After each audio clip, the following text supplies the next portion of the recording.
Bom dia, sexta-feira. Bem, eu aposto que você hoje estava a pensar que não ia ter programa já, não é? Eu tinha dito que não ia fazer o programa de hoje em direto e de facto não era para fazer, porque eu ia ter um voo, devia estar a sair mais ou menos agora. Aliás, infelizmente tive mais um a fazer em Lisboa hoje, tive que, em vez de ir de manhã, o voo vai ser à tarde e portanto eu consegui ficar com o dia mais livre e ao mesmo tempo poder estar aqui a fazer isto em direto. E já sabe que o meu nome é Camilo Lourenço e esta é a Cor do Dinheiro do dia 15 de novembro do ano da graça 2019. Estamos já à beira do fim de semana, está frio para caraças, portanto, se sair à rua venha agasalhado, não está tanto quanto lá em cima, mas está frio. Bom, a agenda de hoje é brutalmente longa, tive que cortar aqui 3 assuntos, ainda não vou tratar algumas das coisas que já vinham do resto da semana, porque de facto a atualidade é o que manda aqui. E por onde é que vamos começar? Pelo período de ordem do dia. Antes disso, eu não estive lá ontem, mas ontem foi inaugurada uma exposição do Harry Potter, em Lisboa. O Álvaro Covões, de Everything is New, fez ali um trabalho brilhante. Eu nem lhe vou dizer quanto é que ele investiu naquilo, ele não sabe que eu sei. Quanto é que ele investiu naquilo, uma fortuna, uma pipa de massa. Aquilo vai estar disponível até, aliás, em exibição até abril, vale a pena lá ir. Eu tive muita pena não ir lá ontem, porque estavam 2 dos atores de Harry Potter, e quem gosta da saga, gosta de estar nestas coisas, mas infelizmente àquela hora estava a trabalhar, e estava a fazer uma palestra no Congresso da Ordem dos Médicos Dentistas. Aliás, uma iniciativa muito interessante, ver a Ordem e os médicos dentistas discutirem coisas que não estão habituados a discutir, nomeadamente a componente empresarial, porque nós estamos a assistir a uma alteração sísmica neste mercado. Mas isso é uma coisa que qualquer dia falaremos. Mas tive um gosto enorme em estar lá, infelizmente isso não me proporcionou que eu pudesse estar na inauguração da exposição de Harry Potter. Mas eu recomendo vivamente que dê lá um saltinho, sobretudo se tiver filhos e que gostam daquela saga. Bom, então vamos lá à agenda de hoje. A agenda de hoje, que eu queria tocar num assunto que não falei aqui ontem, porque de facto houve um manancial de assuntos discutidos no debate quinzenal que não tivemos a oportunidade de escalpelizar tudo. Um deles, daqueles que mais me preocupa, é a história das passagens administrativas. Ou seja, o governo já tinha acabado, este governo, aliás, o governo anterior, mas o ministro era o mesmo, o primeiro-ministro também, já tinham terminado com os exames até ao 9º ano. Coisa que na altura aqui eu expliquei e defendi como sendo uma estupidez, e mantenho. Eu acho que na vida nós só somos alguém quando somos avaliados, não é? Portanto, podemos dizer assim, eu sou muito bom, mas sou muito bom em quê? What the hell cares, não é? Eu tenho de mostrar aquilo que sou bom. Ora, eu só mostro aquilo em que sou bom se eu tiver uma avaliação. Key Performance Indicators, aquilo que hoje em dia se designa na gíria por KPIs. Se eu não tiver Key Performance Indicators, eu não sei aquilo em que sou bom e, sobretudo, estou a cumprir ou não aquilo que me propus fazer. Isto vale para as empresas, vale para a nossa vida pessoal, vale para a nossa vida profissional, mas vale também para o sistema de ensino. E, portanto, não vale a pena nós ignorarmos isto. Bom, o que é que o Governo quer fazer agora? Quer acabar com os exames no ensino básico.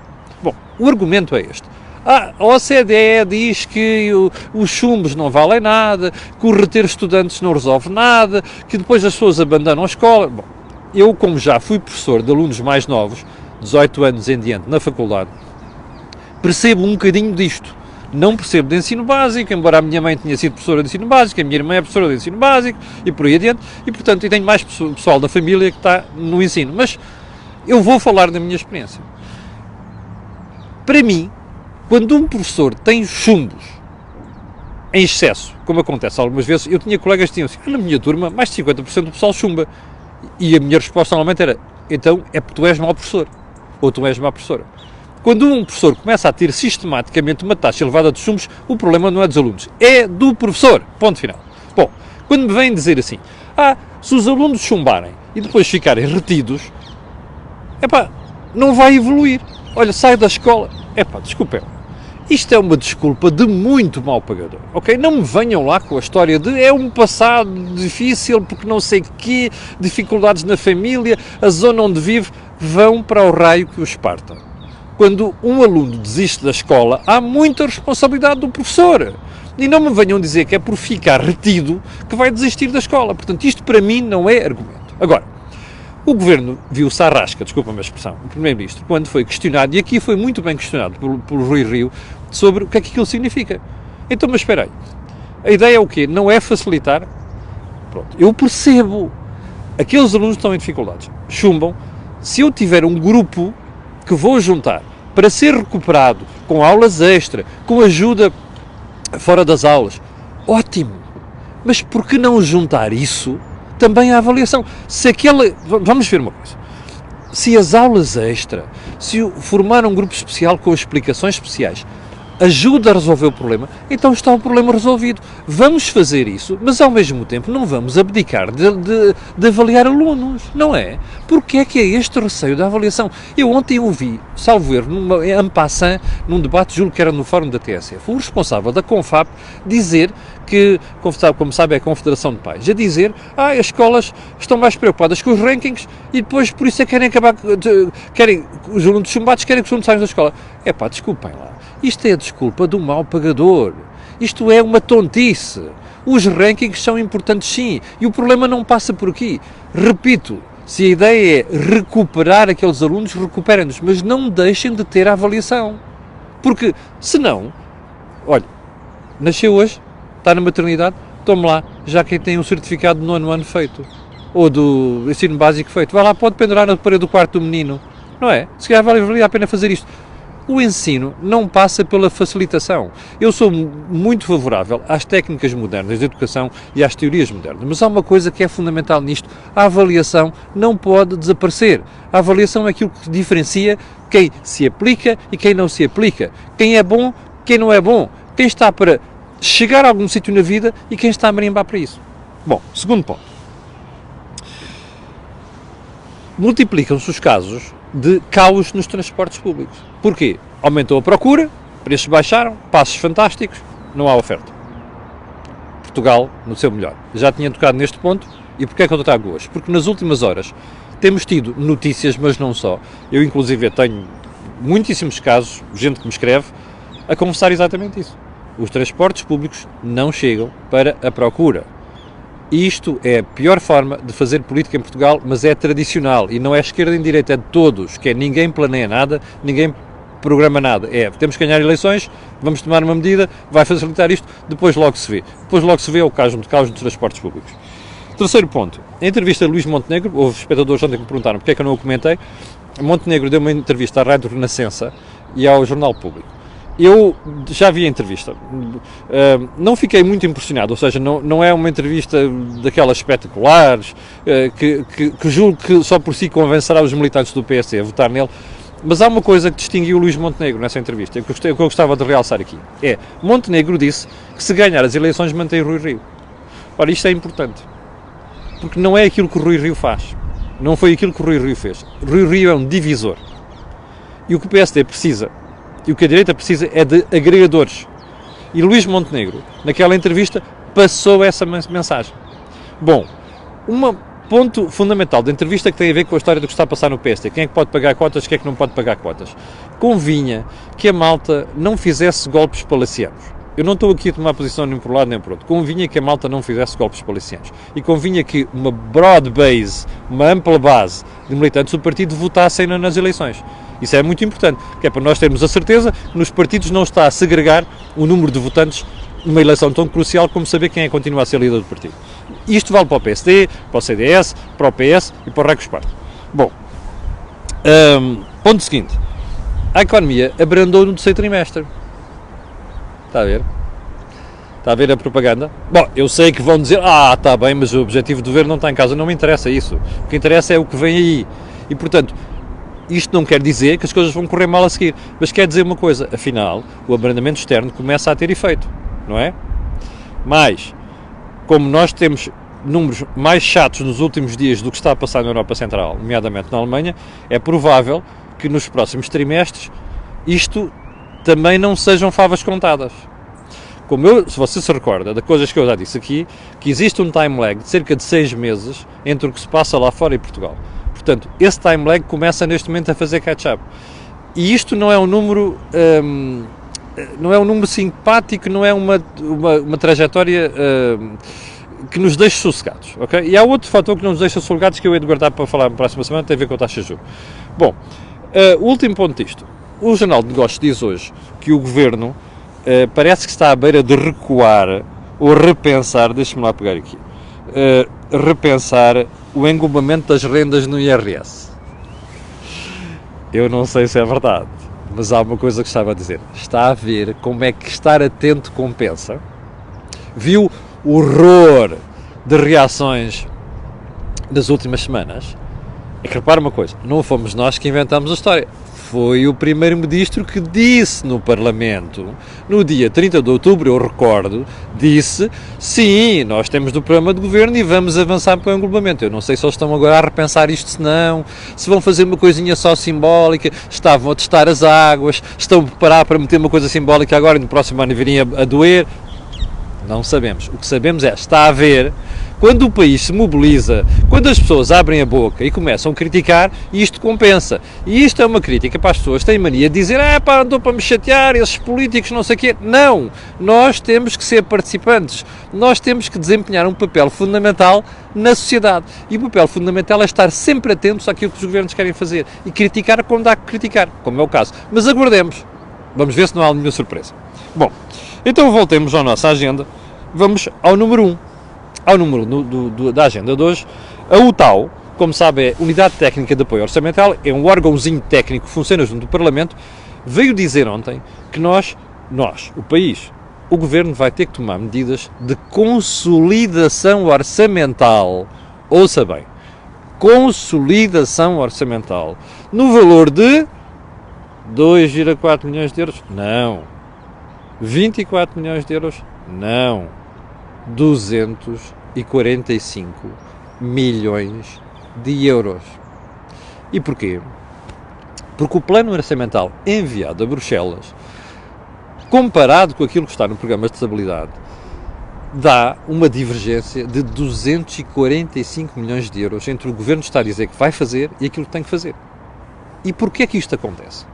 Porque nós somos obrigados a respeitar aquilo que é um palavrão que dizemos aqui sistematicamente, é daquelas coisas que os portugueses vão ter que meter na cabeça, que se chama déficit estrutural. Ou seja, receita versus despesa, excluindo períodos de pico económico, e excluindo períodos de recessão económica e excluindo receitas extraordinárias. Por falar em receitas extraordinárias, sabe quanto é que o Governo vai receber neste ano? De dividendos do Banco de Portugal e da Caixa Geral de Depósitos. O Banco de Portugal, diz o Expresso ontem, 550 milhões de euros. É menos do ano passado, mas 550 milhões de euros. Agora junte os dividendos da Caixa Geral de Depósitos, de mais 300 milhões de euros. Epá, a Caixa está rica, hein? Está rica. Já recuperou tudo dos problemas. De certeza que já recuperou, só pode ser. Pronto, 300 milhões de euros. 850 milhões de euros que vão para a caixinha do Tesouro. Ó Franciu! Eu não sei se o senhor sabe português. Franciu, sim. O Pierre Moscovici. Deixe-me lá fazer uma pergunta. Você acha que dividendos de instituições financeiras para o Tesouro são receita estrutural? Acha? Alguém devia fazer esta pergunta a Bruxelas. Ok? Mas voltemos à história. Bom, são 245 milhões de euros para cumprir o objetivo do déficit estrutural. Está a ver? A narrativa das contas certas e que está tudo bem e que não sei quê e estamos numa situação absolutamente invejável, é? Pois, é só para avivar as memórias. Bem, segundo ponto.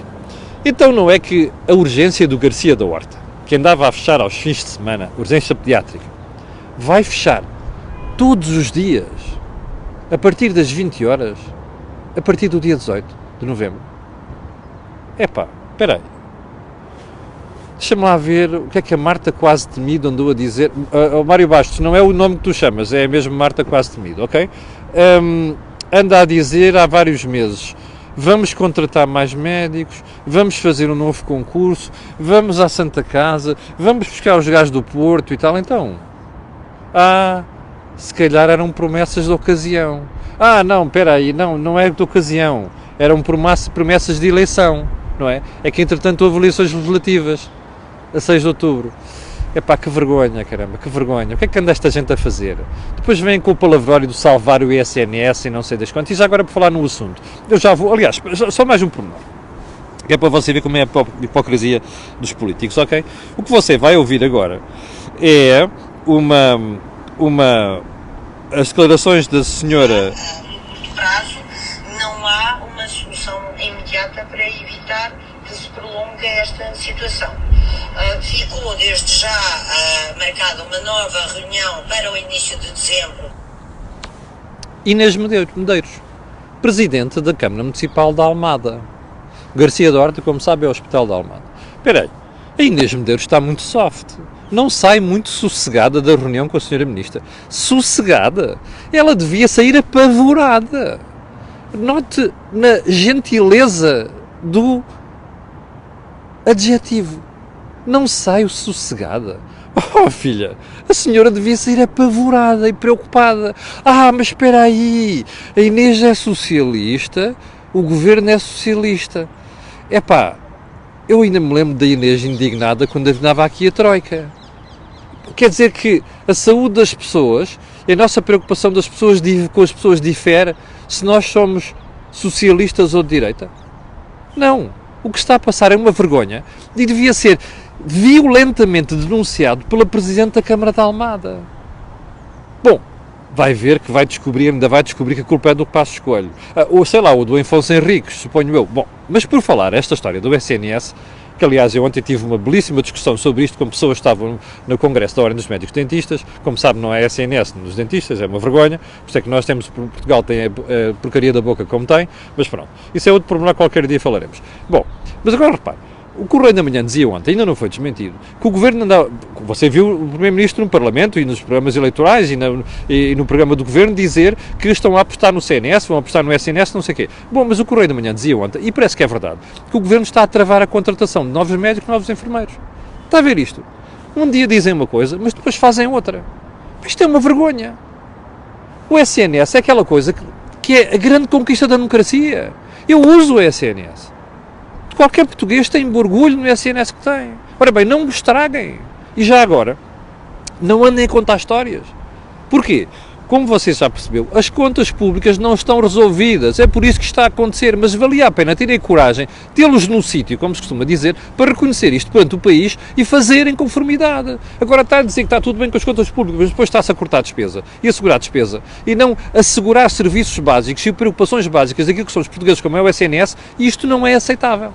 Bom, vamos seguir para bingo, porque isto faz tarde, e já estamos com 18 minutos desta marmelada, para ver que ponto. Bom, metade das famílias portuguesas já têm dívidas aos bancos.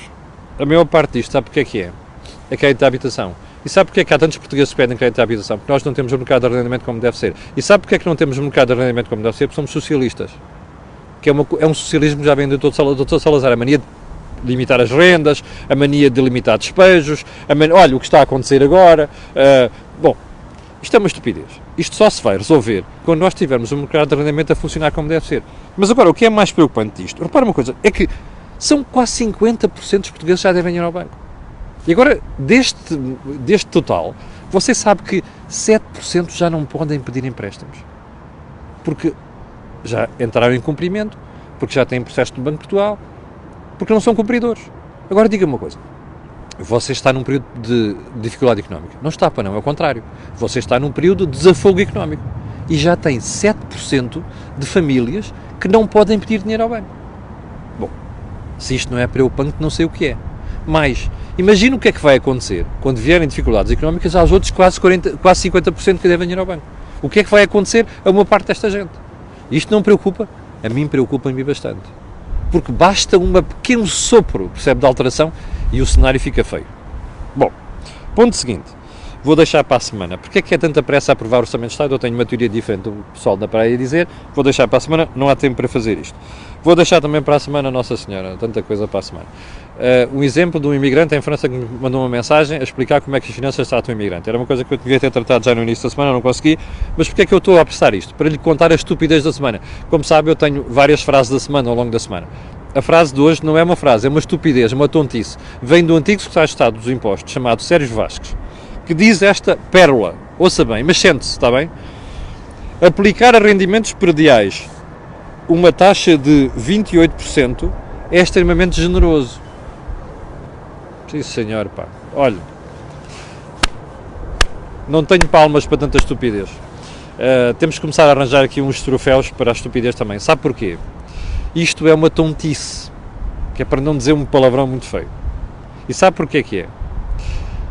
Porque quando você está a tributar desta forma os rendimentos prediais, está a desencorajar o investimento na habitação, nomeadamente habitação para arrendamento. Eu compreendo que estes socialistas tenham esta pancada, já nasceram com ela provavelmente, está a perceber? Não aprenderam, já nasceram com ela. Mas pronto, está a perceber porque é que eu lhe digo sistematicamente o socialismo empobrece? É por causa disto. E por causa destas mentes brilhantes que dizem estas coisas. Bom, ficamos por aqui. Eu no fim de semana não vou chatear, vou estar fora do país, aliás. Quero agradecer às 2.500 pessoas que estão em direto o seu apoio. Quero dizer que na segunda-feira às 8 da manhã cá estarei para vos atazanar o juízo, e quero pedir a estas 2.500 pessoas que façam aquilo que peço sempre, que é colocar um gosto e fazer partilha nas redes sociais, porque aquilo que houve aqui não houve em mais sítio nenhum. Obrigado, com licença e até segunda-feira.